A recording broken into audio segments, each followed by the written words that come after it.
خضدار تحصیل نال میں جمعیت علماء اسلام کا ایک اہم شمولیتی تقریب منعقد ہوا۔ تقریب میں نیشنل پارٹی کے سینئر رہنما میر بختیار ساجدی، سیف اللہ ساجدی، میر حمل خان، عبدالمجید، میر عمران، عبدالناصر، نصر اللہ، میر نبیل بزینجب، شہزاد ساجدی، شعیب ساجدی، جمشید ساجدی نیشنل پارٹی سے مستعفی ہو کر قافلہ حق میں جمعیت علماء اسلام میں شمولیت کا اعلان کیا۔ اسی طرح گونا گریشیا سے نیشنل پارٹی کی کونسلر میر لک میر ساجدی اپنے دیگر قبیلہ کے سینکڑوں افراد کے ساتھ نیشنل پارٹی سے مستعفی ہو کر میر جالوان میر یونس عزیز زیری کی قیادت میں جمعیت علماء اسلام میں شمولیت کا اعلان کیا۔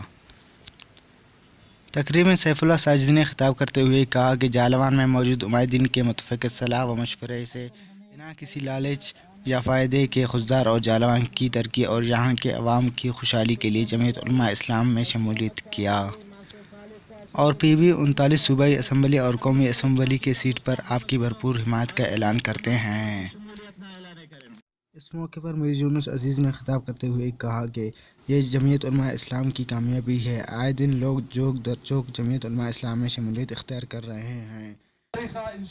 کیمرہ مین شعیب رضا کے ساتھ عامر خان باجوئی، JNN نیوز، نال خضدار۔